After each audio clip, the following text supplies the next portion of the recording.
Hello दोस्तों, नमस्कार। मैं अंकित ग्रेटर नोएडा का गांव अस्तौली वहां से आप सभी लोगों का स्वागत करता हूं। दोस्तों, पहले तो आप सभी लोगों से क्षमा चाहूंगा कि मैं एक शादी में बिजी रहने की वजह से आपको टाइम से सॉल्यूशन नहीं दे पाया, लेकिन अब जो मैं सॉल्यूशन दूंगा आपको 100% सेटिस्फाई करूंगा और हर एक क्वेश्चन का सॉल्यूशन दूंगा। ऐसा नहीं है किसी ने कुछ छोड़ दिया, किसी ने कुछ, एक एक क्वेश्चन का सॉल्यूशन आपको मिलेगा और हल सहित मिलेगा इसी वीडियो में। ठीक है, तो अभी दूसरी बात, हमारा परिवार 3 लाख का हो गया है। ये बहुत आप लोगों का तहे दिल से धन्यवाद। आप लोगों को भी खुशी होनी चाहिए क्योंकि अब जो इस परिवार से आपको फायदा होगा वो होता ही रहेगा, लगातार होगा। एग्जाम कैसा आया है इस बात का भी एनालिसिस अब तो हम करते ही रहेंगे, यूपी पुलिस की चर्चा। पहले मैं आंसर्स दे देता हूं। ठीक है दोस्तों, पहला क्वेश्चन क्या है, महाधमनी के शीर्ष पर शुरू होती, देखिए महाधमनी के शीर्ष पर कहां पर शुरू होती है, तो बाएं निलय पर शुरू होती है महाधमनी। ठीक है, नेक्स्ट है दोस्तों, गैल्वेनाइजेशन का मतलब क्या होता है? मतलब आपको पता ही है क्या, जस्तीकरण।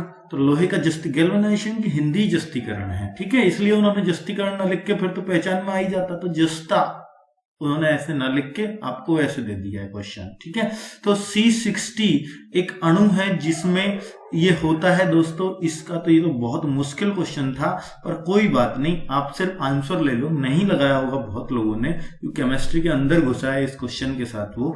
तो सर्वोत्तम गुणवत्ता वाला कोयला जिसमें 80% से 95% कार्बन होता है, तो बिल्कुल आप कह सकते हो एंथ्रासाइट सर्वोत्तम कोयला होता है। ठीक है, तो वो सब आपको मालूम है। नेक्स्ट, इसको छोड़कर, किसको छोड़कर निम्नलिखित सभी संघनन के बहुलक हैं, तो पॉलीप्रोपिलीन। तो दोस्तों बिल्कुल 11th 12th की साइंस में जाके घुस रहा है वो, तो कोई बात नहीं है, आप जाने दीजिएगा। कुछ क्वेश्चंस बहुत मुश्किल थे, इस बात को मैं खुद कहूंगा आपसे। भारतीय प्रौद्योगिकी संस्थान कानपुर ने इस कार्यालय में किसमें एक कार्यालय बनाया हुआ है जहां पर छात्र संजीव खोसला का संस्थान का विदेशी ब्रांड दूत नियुक्त किया गया है। हाल ही में क्वेश्चन चर्चा में रहा था। ठीक है, बहुत ज्यादा नहीं रहा, इसलिए मैंने भी आपको नोट डाउन तो नहीं कराया था, मैं बिल्कुल साफ बोलने वाला आदमी हूँ। तो उत्तर प्रदेश पुलिस भर्ती एवं प्रोन्नति बोर्ड द्वारा कांस्टेबल सिविल पुलिस की नियुक्ति में शारीरिक परीक्षा, देखिए बिल्कुल आसान सा क्वेश्चन, आप सबको पता है आपके लिए दौड़ कितनी है। तो दोस्तों नेक्स्ट क्वेश्चन है, 22 जुलाई 2014 को उत्तर प्रदेश के राज्यपाल के रूप में शपथ ग्रहण की थी। देखिए अभी तक कंटिन्यू जो है ये राज्यपाल बने आ रहे हैं, तो बिल्कुल राम नाईक ही है, क्योंकि अभी 5 साल हुए नहीं है इनको। उत्तर प्रदेश के किस जिले, पीतल नगरी, तो ये आप मुरादाबाद कह सकते हो। नेक्स्ट, 1658 में बहादुरपुर के युद्ध में शाहजहां के दूसरे बेटे शाह सूजा को शाहजहां के पोते ने हराया, उसका नाम था सुलेमान शिकोह। नेक्स्ट क्वेश्चन है दोस्तों, और मैं ये तो नहीं कहता कि मैं 100% प्योरिटी के साथ दे रहा हूं, पर मैं आपको बोलूंगा कि सबसे ज्यादा प्योरिटी अगर मिलेगी किसी क्वेश्चन के हर पेपर में, तो शायद मुझसे ज्यादा कहीं मिले, क्योंकि मैंने बहुत एनालिसिस करके, बहुत सारा काम करके इस पर तब आपको बता रहा हूं। ठीक है, सारे क्वेश्चंस का आंसर। फिरोजाबाद में 200 वर्षों से भी अधिक समय तक, तो दोस्तों 200 वर्षों से भी अधिक समय तक कांच की चूड़ियां बहुत फेमस हैं फिरोजाबाद में। मैं क्वेश्चन मैंने क्या कराया क्या नहीं कराया वो सबको पता है, और सबको ये भी पता है किसने क्या कराया। ठीक है, मैं आपको बोलूं कि भाई मैंने वो क्वेश्चन कराया, मैं आपको बार बार बोलूं फिरोजाबाद, तो मैंने कितनी बार, अरे मैं क्यों बोलूंगा ऐसे ही। ठीक है, आप सबको पता है, जो आपको क्वेश्चन आते हैं वो आप कर ही देंगे। ठीक है, 10-15 क्वेश्चन से ज्यादा किसी के नहीं मिल रहे हैं। अगर कोई बोलता है तो भाई देखिए, अब वो उसके ईमानदारी पे है, वो क्या बोल रहा है क्या नहीं बोल रहा है, मैं उस पजड़े में नहीं पढ़ूंगा, पर 10-15 क्वेश्चन आप कर सकते थे, ऐसे पेपर था। ठीक है, और हम इतना ही मान रहे थे। आप देखिए, मैंने शुरू में बताया कि आप ऐसे से पेपर कीजिए, मैंने आपके जीके के 10-12 क्वेश्चन ही जोड़े, इससे ज्यादा जोड़ा नहीं कभी। ठीक है, तो कौन सा कथक घराना उस नृत्य शैली के आध्यात्मिक पहलुओं पर अधिक ध्यान देता है, तो बिल्कुल लखनऊ कथक घराने के लिए फेमस है, ये आपको पता ही था। हिंदू पौराणिक कथाओं के अनुसार महाकाव्य रामायण में भगवान श्री राम अयोध्या के शासक थे, तो वो कौशल देश उनकी राजधानी थी। कौशल्या आप सबको मालूम भी होगा, राम जी की पत्नी थी।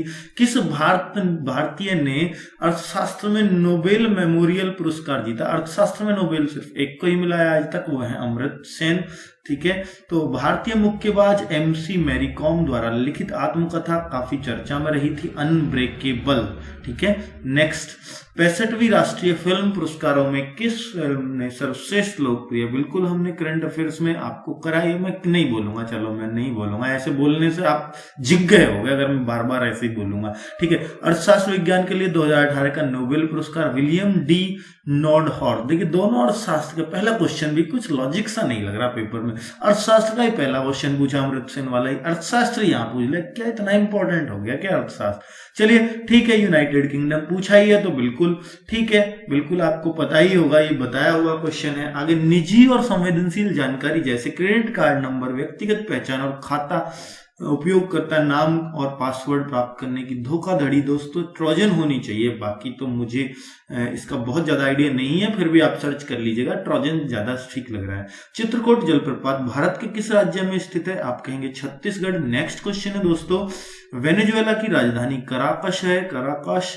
भारत में निम्नलिखित में से किस रेडियोधर्मी धातु का विश्व का सबसे अधिक भंडार मौजूद है? थोरियम का केरल में बहुत सारा भंडार है।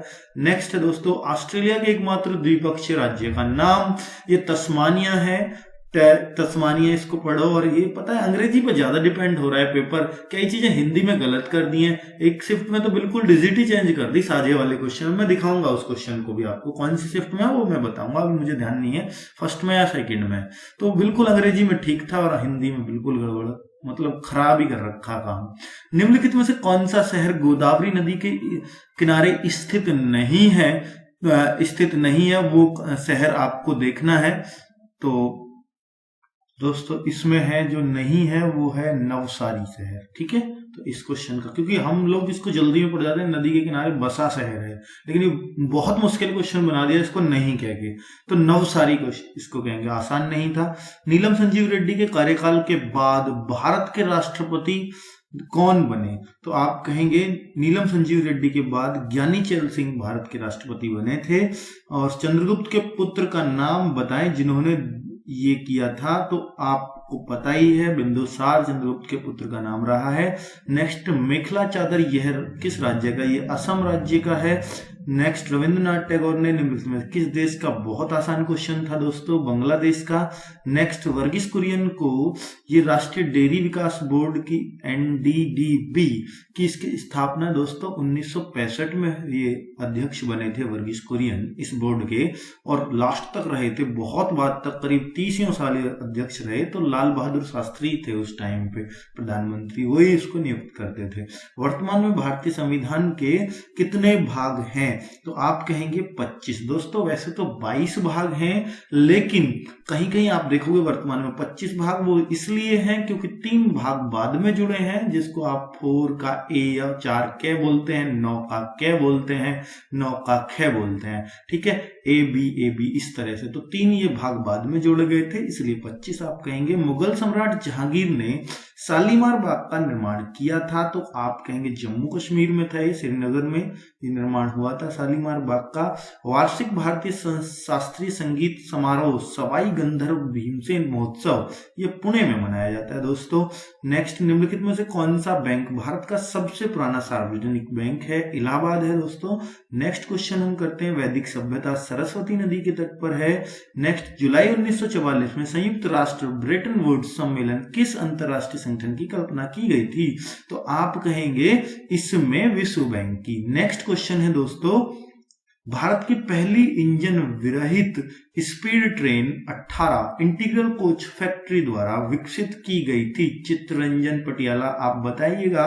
तो इसमें इंजन रहित स्पीड ट्रेन ये चेन्नई में चलाई गई दोस्तों। नेक्स्ट है, नवंबर 2018 में भारत ने कौन से देश के साथ $500 मिलियन पर सौदे पर हस्ताक्षर किए? इजराइल के युद्धपोतों का, बिल्कुल आपको निर्माण में मैंने बताया था आपको। सरदार वल्लभ भाई पटेल राष्ट्रीय फिल्म पुलिस अकादमी के पास स्थित है, तो आप कहेंगे कौन सा? ये आप कह सकते हो सरदार पटेल राष्ट्रीय पुलिस अकादमी, क्योंकि पुलिस का ही क्वेश्चन है, पुलिस का ही पेपर है, तो ये क्वेश्चन बिल्कुल बन सकता था। तो हैदराबाद बिल्कुल ठीक है। नवंबर 2018 में किस भारतीय राज्य की विधानसभा भंग कर दी गई थी? तो जम्मू कश्मीर की।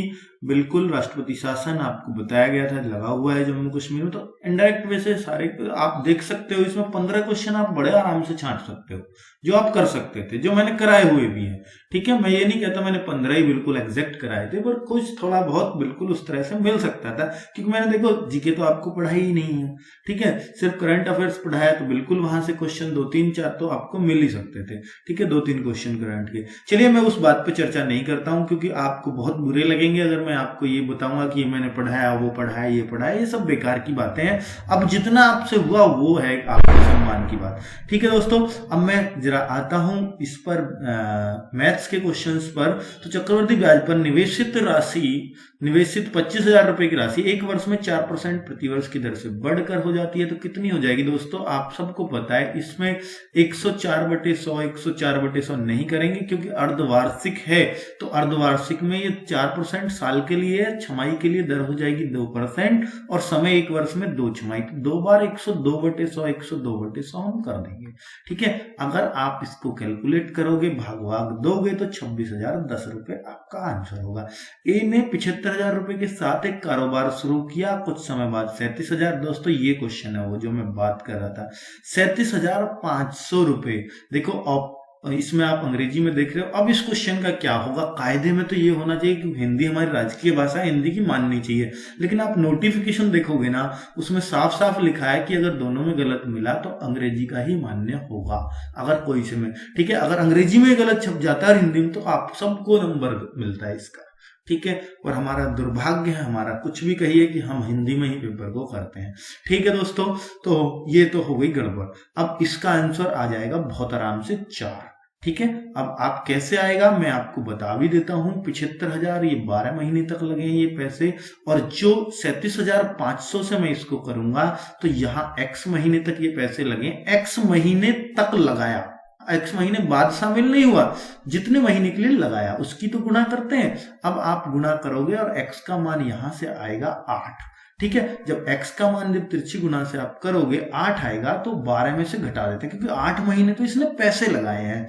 तो शामिल कितने महीने बाद हुआ? तो इसका मतलब शुरू के 4 महीने उसने पैसे नहीं लगाए थे, तो 4 महीने बाद वो शामिल होगा। ठीक है, कैलकुलेट कर लेना आप लोग।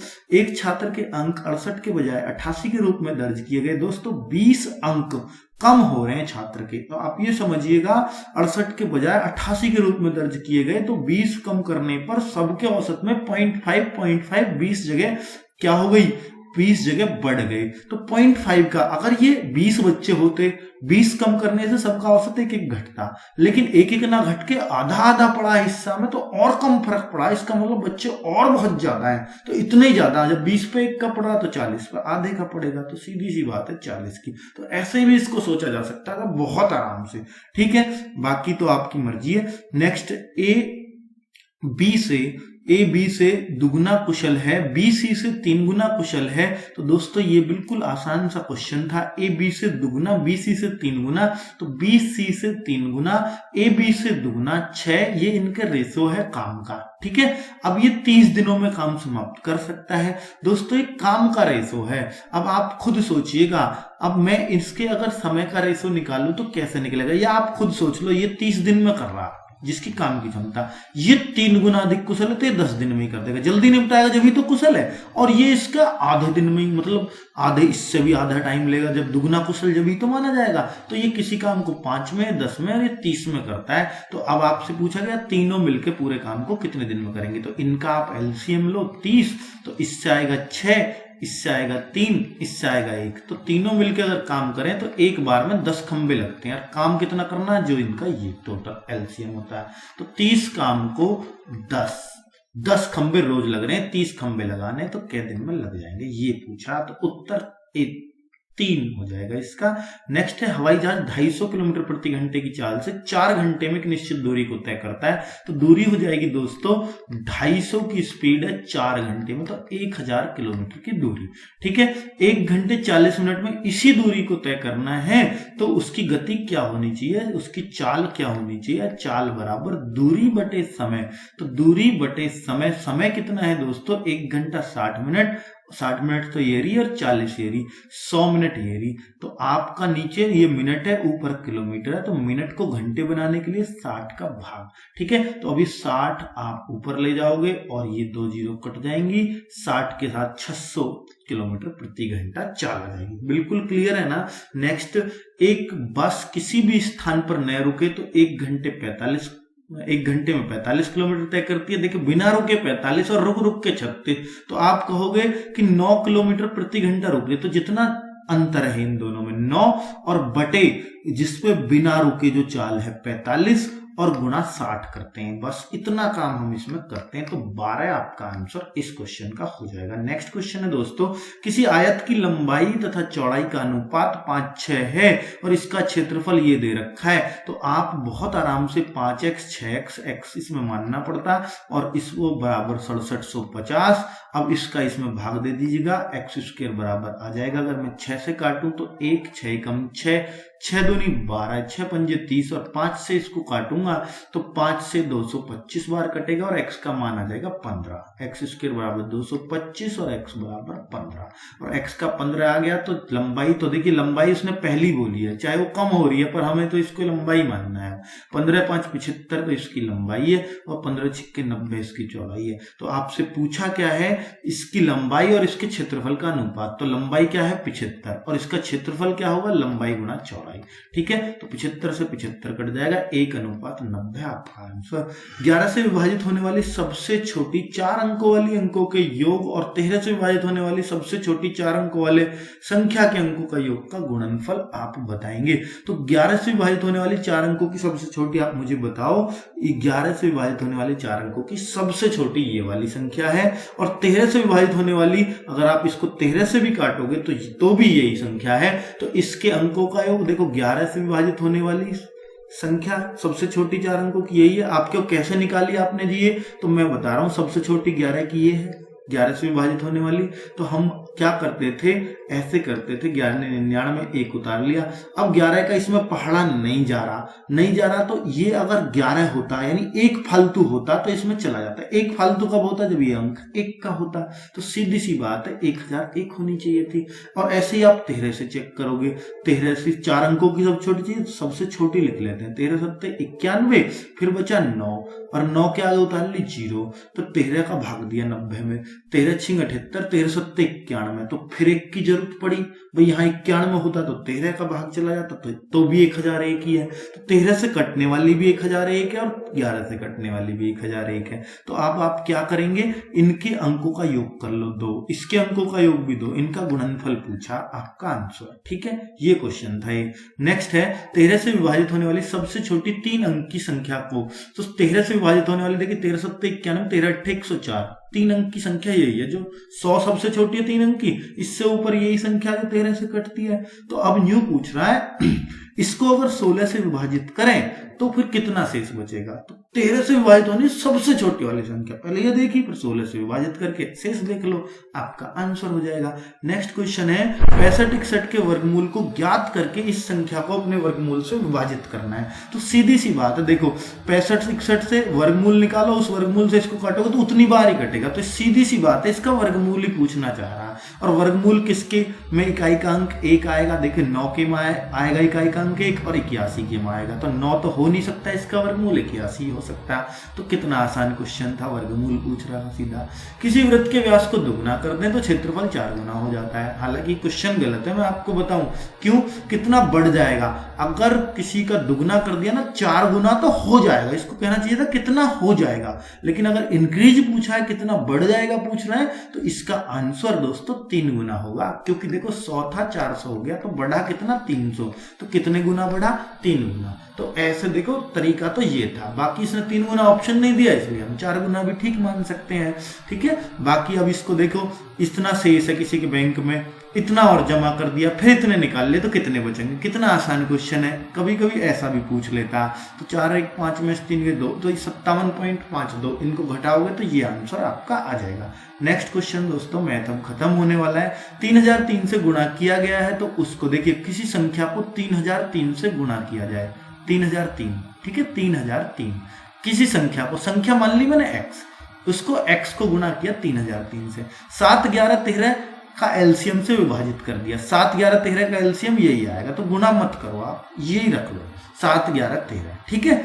अब आपने देखा और गुना कर भी ली तो कोई दिक्कत नहीं है, 1001 आएगा, आप कर लो चाहे तो गुना, इनका एलसीएम ले लो, ठीक है। तो अब न्यू कह रहा इनका जो एलसीएम उससे विभाजित करें, तो कर दिया विभाजित, भाग का नीचे लिख दिया, तो फिर जो संख्या आए उसको स्वयं से, जितनी आपने संख्या मानी थी उसको स्वयं से, स्वयं मतलब x से ही विभाजित करें, तो फिर क्या उत्तर आएगा, तो x से ही विभाजित करेंगे तो x से x कट जाएगा, और इससे ये 3 बार कट रहा है, या तो इनकी गुणा करके काट दो या 7 से अलग अलग काट लो, उत्तर 3 ही आएगा। बिल्कुल इजी क्वेश्चन था, पर थोड़ा समझने का क्वेश्चन था, मैं इसलिए इजी नहीं कहूंगा, हर बच्चा नहीं सोच पाएगा इसको, ठीक है। अब 52वां क्वेश्चन दे लेता हूं, ये तो बिल्कुल अलग था, ट्रिपल केट का क्वेश्चन है, हिंदी में इसका अर्थ अच्छा नहीं लिखा है इसने, मैं बता रहा हूँ, 3 गुना लिख दिया है, 3 गुना तो बच्चा ऊपर 3 की गुनाई करेगा अनुपात में, 15/8 ही सोचेगा इसको, लेकिन इसको अगर यहाँ पे मैं देखूंगा ट्रिपल कैट, तो ट्रिप्लिकेट, तो ये जो होता है ये ट्रिप्लिकेट बोलते हैं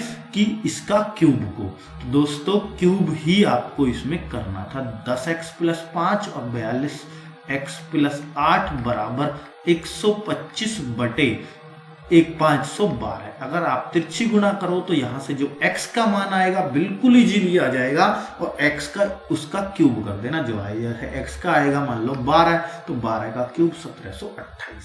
तो इस तरीके से करना है। अगर आपको और दूसरा तरीका अपनाना है तो आप ऑप्शन से ले सकते हो, यदि इससे लूंगा तो x का मान 10 रखूंगा, तो 10 रख के देखो, 10 रखोगे तो ये 100 + 5 105 हो जाएगा, और 10 यहाँ रखोगे 420 428, लेकिन हमें क्या लाना है 125 और 512, ये तो नहीं आ रहा, तो अब आप 12 रखोगे तो 12 दूसरे 120 + 5 125 हो जाएगा, और फिर 12 की अगर इसमें गुणा करोगे और ये जोड़ोगे तो 512 आ जाएगा, बिल्कुल इजीली आ जाएगा, ठीक है दोस्तों। नेक्स्ट क्वेश्चन पे चलता हूं, 40 के वर्ग के 40% का चौथाई भाग ज्ञात करें, तो 120 140 160 180, दोस्तों 40 के वर्ग का 40% का चौथाई भाग, तो बिल्कुल 40 का वर्ग 1600, उसका 40% ये रहा, और उसका फिर चौथाई भाग कर दूं तो इसका चौथाई भाग ज्ञात कर दें, तो इसका चौथाई भाग आप ज्ञात कर देना, 10 160, कितना इजी है। तो बिल्कुल आप मान सकते हो 2 4 6 क्वेश्चन में 2 4 क्वेश्चन मान लेता हूं, मैथ में दम है,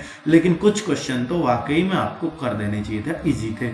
बिक्री मूल्य का 3 गुना किया जाए, देखिए ये क्वेश्चन में दम है, मैं बोलता हूं इसको, खुद बोल रहा हूं। तो 100 किसी का बिक्री मूल्य मैंने सेलिंग प्राइस 100 मान लिया, इसको 3 गुना कर दूं तो 300 कर दूं, तो आप सोचो, तो इसमें जो लाभ है वो 5 गुना हो रहा है, तो लाभ जो देखिए 100 के बजाय मैंने 300 कर दिया, तो इसकी वजह से ही ये जो 200 रुपए हो रहा है ना, ये 5 गुना लाभ है। तो ये 5 गुना किस चीज का है, 40 का। इसका मतलब जो पहले लाभ हो रहा था वो 40 हो रहा था, उसका 5 गुना लाभ अब हो जाएगा। तो इसमें भी लाभ था, पहले जो बिक्री थी तो उसमें कितना था कि ये जो लाभ है ना, जो अब लाभ हो रहा है, ये 5 गुना उस लाभ का, तो ये किसका 5 गुना, 40 का। तो इसका मतलब 100 की बिक्री में 40 का लाभ था। अगर 100 की बेचोगे और 40 का लाभ है तो खरीद कितने की, फिर भाई कोई पेन है आपने 100 का बेच दिया, कोई क्या 40 कमा लिए, तो इसका मतलब खरीद 60 की थी, तो सीपी उसका खरीद मूल्य 60, बिक्री 100 की, तो लाभ वही पूछ रहा कितने था शुरू में, तो 40 का लाभ हुआ, बट एक कॉस्ट प्राइस 60 यानी क्रय मूल्य और गुना 100, आप काटोगे पीटोगे बहुत आराम से आपका आ जाएगा 150%। काट लेना, ठीक है, 2 दूनी 4 2 3 6, ऐसे काट के आप बिल्कुल इजीली इसका आंसर ला सकते हो। तो सॉरी दोस्तों, इस क्वेश्चन को थोड़ा सा हम लोग गलत सोच गए हैं। वो क्या क्वेश्चन है मैं फिर से बताता हूँ, फिर से आपको समझाता हूँ। 100 रुपए इसमें क्रय मानना पड़ेगा, सीपी मानना पड़ेगा, और इस चीज को हमें 300 में बेचना है अब, ठीक है। तो बोल रहा है बिक्री मूल्य को 3 गुना कर दिया जाए, मतलब 100 की चीज आपको बिक्री मूल्य भी हमें मतलब कुछ मानना पड़ेगा ताकि हम लाभ ले सकें, क्योंकि उसने बोला लाभ, अगला लाभ 5 गुना करना है ना, तो इसलिए हम लाभ ऐसे मान लेता हूं 100 की चीज को 200 रुपए में बेच रहा है। अपने पास से कुछ भी मान के देख लो आप, कुछ और भी मान सकते हो, ऐसी बात भी नहीं है। तो बिक्री मूल्य, अब देखो आप खुद आराम से बताओगे, 100 की चीज की 200 में बिक्री हो रही है, अब 200 की चीज को 3 गुना कर रहे हैं, बिक्री मूल्य को 3 गुना कर रहे हैं 600 रुपए का। अगर हम 100 रुपए की चीज को 600 में बेचना चाह रहे हैं, कह रहा है ना बिक्री मूल्य 3 गुना करना है, तो बिक्री मूल्य 3 गुना किया है तो अब उसका लाभ 5 गुना हो जाएगा। देखो पहले कितना था, 100 रुपए का लाभ, ठीक है, 100 रुपए की चीज जब 200 में जा रही तो अब 100 की चीज 600 में जा रही है तो 5 गुनी हो जानी चाहिए, तो बिल्कुल 500 रुपए का लाभ हो रहा है तो 5 गुनी, तो बिल्कुल एग्जैक्ट मान ली हमने 200। अगर आप 300 मानोगे ना तो फिर वो 5 गुनी आनी बहुत मुश्किल हो जाएगी, ठीक है, तो 300 मान सकते हो, यहाँ 200 का लाभ, फिर 300 का आप यहाँ पे 3 गुना करना, तो 300 का फिर आप देखो कि भाई वो 5 गुना हुआ या नहीं हुआ, बहरहाल आपको फिर 200 पे ही आना पड़ेगा, ठीक है। तो अब आप देखोगे खुद 100 रुपए की चीज, इसका मतलब 200 पे बिल्कुल ठीक ठाक बिक्री मानी थी हमने, 100 की चीज 200 में जा रही थी, तो आप कहोगे कितने रुपए का लाभ हो रहा था, 100 का बटे क्रय मूल्य क्या है 100 और गुना 100, तो बिल्कुल 100% आएगा और 150 नहीं आएगा। इस क्वेश्चन का आंसर बिल्कुल एक्स 42,000 में एक स्कूटर खरीदता है, वह मरम्मत पर 6,000 रुपए खर्च करता है और स्कूटर 54,000 रुपए में बेचता है। तो अब बताओ 42,000 की स्कूटर को 6,000 रुपए खर्च किया, 48,000 का हो गया, 48 की चीज 54 में दे दी तो 6,000 रुपए का लाभ ले लिया और बटे 48,000 और गुना 100, तो आप कह सकते हो 2 0 2 0 1 0 और कट गई। और अब आप देखिए इस क्वेश्चन का आंसर अगर आप लगाएंगे 12 से 50 बार, 12 से 4 बार, 4 से 50 को काटोगे 25/2 12.5%। 110 रुपए लागत वाली वस्तु 105 रुपए में बेची गई, तो कितना आसान क्वेश्चन है, आप कहेंगे 5.5 का हानि बटे 110 लागत थी और गुना 100, ठीक है। अब यहाँ 0 लगा लीजिएगा और आपका 00 से 00 काट लो या तो, और 11 पंजे 55, 5%, बिल्कुल जैसे भी आपका मन करे, 2 0 2 0 कट गई और 11 पंजे 55। नेक्स्ट, चक्रवर्ती ब्याज पर निवेश किए गए धन की राशि 2 वर्षों में 1600 रुपए और 3 वर्ष में 1600। दर कितना आसान होता है जब भी 1 वर्ष का अंतर हो, तो आप देखो कितने रुपए ब्याज बढ़ा, 80 रुपए, तो वृद्धि देख लो बस, परसेंटेज वृद्धि 80 रुपए की वृद्धि बटे कितने पे हुई वृद्धि 1600 पे और गुना 100, यही होती है दर, ठीक है, कि जितनी बढ़ा तो 1 वर्ष का बढ़ा हो तो बिल्कुल आप हर जगह ये अप्लाई कर सकते हो, 5% आपका आंसर होगा। नेक्स्ट क्वेश्चन दोस्तों अब आ जाता है किसका, रीजनिंग का। दोस्तों अगर मैं रीजनिंग भी इस वीडियो में बताने लगूं तो शायद वीडियो बहुत लंबा पहुंच जाए, पर फिर भी चलो मैं कोशिश करता हूं आपको समझाने की, तो ठीक है, जब मैंने बोल ही दिया तो सारे क्वेश्चन सारी चीजें, चलो मैं रीजनिंग का दोबारा दूसरा वीडियो बना दूंगा दोस्तों, और अब मैं हिंदी बता देता हूं इसी वीडियो के साथ, रीजनिंग का एक स्पेशल अलग से बताता हूं आपको, क्योंकि दोस्तों रीजनिंग समझानी भी पड़ती है, तो मैं हिंदी देख लेता हूं। तो इस पेपर में जो आपको मैंने बताया, एक तो जीके, मैथ्स और हिंदी का सॉल्यूशन। अब रीजनिंग का तुरंत ही वीडियो आने वाला है, इसी के तुरंत बाद बिल्कुल देने वाला हूं। निम्नलिखित प्रश्न में 4 विकल्पों में से उसी सही विकल्प का चयन करें जो बताता है सत्यार्थ प्रकाश, बिल्कुल दयानंद सरस्वती, सॉरी इधर से लेना है क्वेश्चन तो हिंदी के, क्योंकि दोनों तरफ आते हैं। दोस्तों कृपण का संधि विच्छेद, बिल्कुल ऐसा वर्ण विच्छेद मैंने आपको एक बार मॉक टेस्ट में दिया था, ऐसा ही क्वेश्चन बिल्कुल आप देख लेना, शायद मॉक टेस्ट पहला या दूसरा योगा जब शुरू में करवाए थे। तो कै और रे, ये वाला रे होता है, ये पे आधा पे होता है, फिर इसमें भी बाद में ए बोलता है ये हर व्यंजन के, और न और फिर ए, बिल्कुल सही है डी ऑप्शन, कृष्ण संधि विच्छेद। नेक्स्ट, ऊंचे ऊंचे एक विशेषण है और इसकी विशेषता बता रहा है बहुत, तो बहुत इसका आंसर हो जाएगा।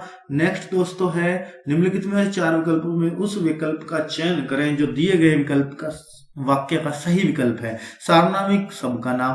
दोस्तों अगर आप कहो कौन सा पेपर आसान है कौन सा मुश्किल है, तो इस बात को मैं बताऊंगा जरूर, लेकिन पहले चारों पेपर के सॉल्यूशन बताने के बाद, अभी नहीं बताऊंगा, ठीक है। मेरिट भी आंकेंगे, सब कुछ आंकेंगे, चिंता मत करो, पिछली बार से तुलना भी करेंगे हर चीज की।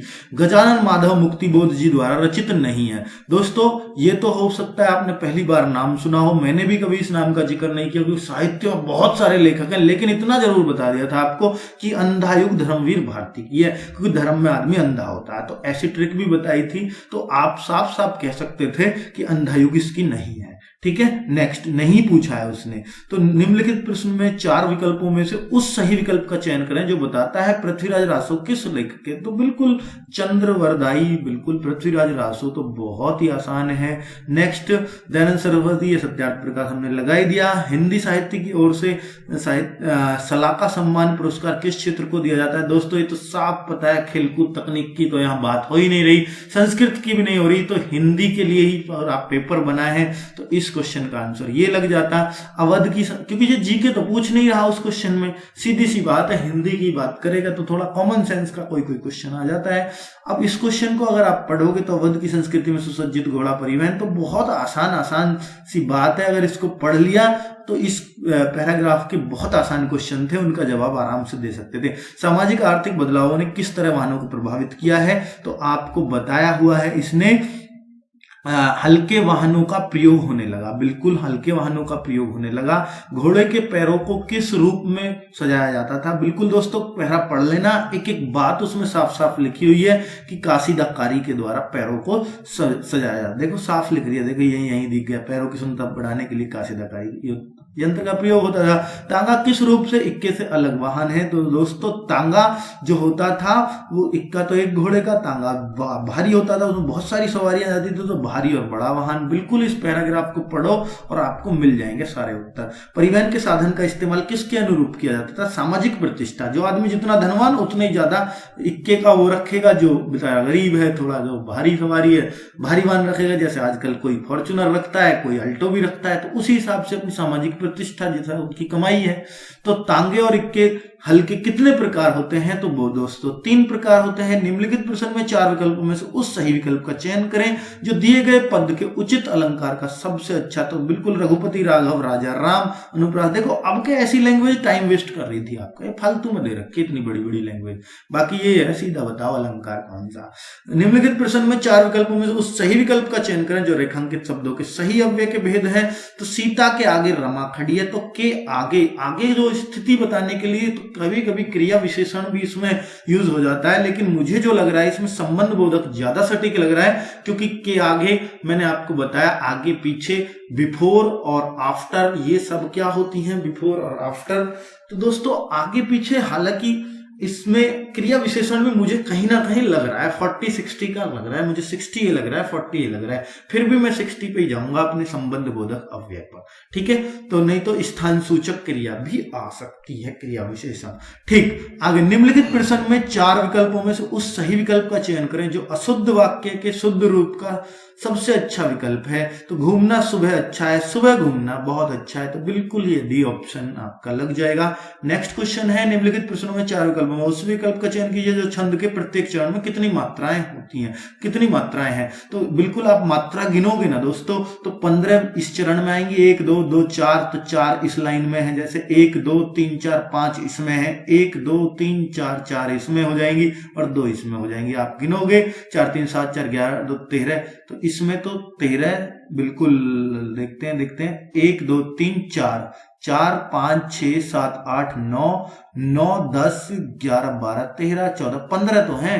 बिल्कुल हमने क्या गलती कर दी, 2 2 4, ये 4 है दोस्तों इसमें, ठीक है 4 है, नहीं 5, इसमें 5 मात्रा है, यहां गलती कर दी थी हमने, 2 3 लिख दिया गलती से, 5 ही थी, 5 4 9 4 13 2 15, तो 15 अगले में गिनोगे तो 13 बैठेंगे, 1 2 3 4 5 6 तो इसमें 1 2 2 इसमें, 1 2 3 इसमें और 2 इसमें, 6 2 8 3 11 2 13, तो 15 से 13 के क्रम में 28 मात्रा एक लाइन में। नेक्स्ट दोस्तों निम्नलिखित प्रश्न में अगर मैं इसकी बात ये बताऊं कि आपको ये क्या है, तो उल्लाला है, अगर इसकी पहचान करनी होती, पर ये कोई बात नहीं, आपने पहचान नहीं करनी है। तो निम्नलिखित प्रश्न 4 विकल्पों में से उस विकल्प का चयन कीजिए जो दिए गए मुहावरे का सही अर्थ विकल्प है।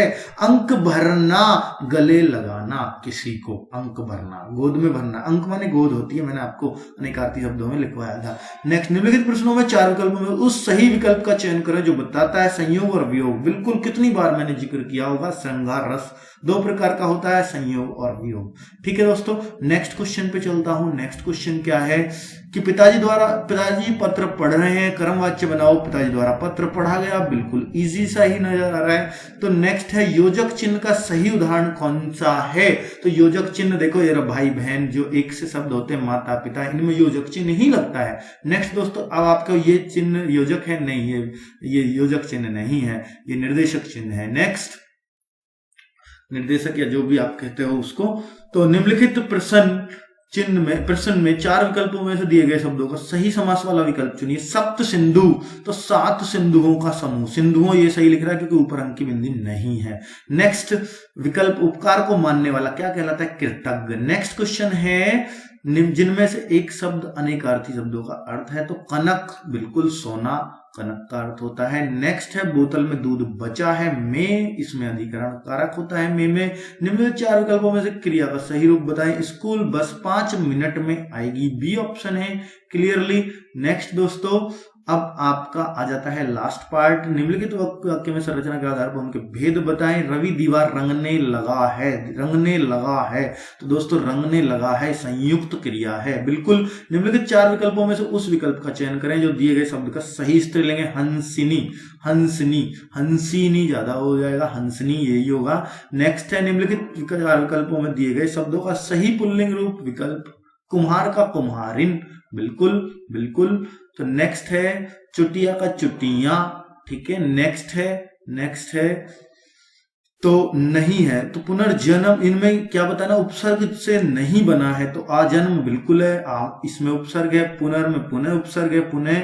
नेक्स्ट है इसमें कुपसर्ग है, इसमें कुपसर्ग है। दिखावा में कोई उपसर्ग नहीं है। नेक्स्ट क्वेश्चन है दोस्तों, निम्नलिखित प्रश्न में 4 विकल्पों में से उस विकल्प का चयन करें जो प्रत्यय से बना है। तो प्रत्यय किसमें आ रहा है, इसमें आपको जादूगर, बाकी किसी में प्रत्यय नहीं है, सब मूल ही शब्द है। नेक्स्ट है निम्नलिखित 4 विकल्पों में से दिए गए शब्दों के विपरीत अर्थ विकल्प चुनिए। तो निस्वार्थ, स्वार्थ का निस्वार्थ, बिल्कुल इजी है। अत्यधिक, अति प्लस अधिक, कोई समस्या ही नहीं होनी चाहिए थी। नेक्स्ट है आचार, आचार मतलब चाल चलन। देखो मैंने बताया था अनेकार्थी शब्दों में जो समरूप इस भिन्नार्थक है उनमें बताया था अचार और आचार। एक अचार खाने वाला अचार और आचार होता है चाल चलन या विचार, आचार विचार जैसे हम लगाते हैं वर्ड में, ठीक है दोस्तों। निम्नलिखित प्रश्न में 4 विकल्पों में से उस विकल्प का चयन करें जो दिए गए शब्दों का सही समान अर्थ वाला शब्द है। तो द्विधा, धर्म संकट, और तो कोई भी मैच नहीं कर रहा है। निम्नलिखित 4 विकल्पों में उस विकल्प का चयन करें जो दिए गए शब्द का सही समान अर्थ वाला शब्द है। पत्थर का पाषाण, बिल्कुल दोस्तों। रीजनिंग का अभी आ रहा है क्योंकि समझाना पड़ेगा, इसलिए मैंने साथ में नहीं लिया है उसको, तो क्षमा करना। मैंने बोला था कि सभी चीजें दूंगा इसमें, पर मुझे लग रहा है वीडियो बहुत लंबा हो जाएगा, इसलिए मैं उसको सॉल्यूशन के साथ बता रहा हूं अभी जस्ट तुरंत इसके बाद।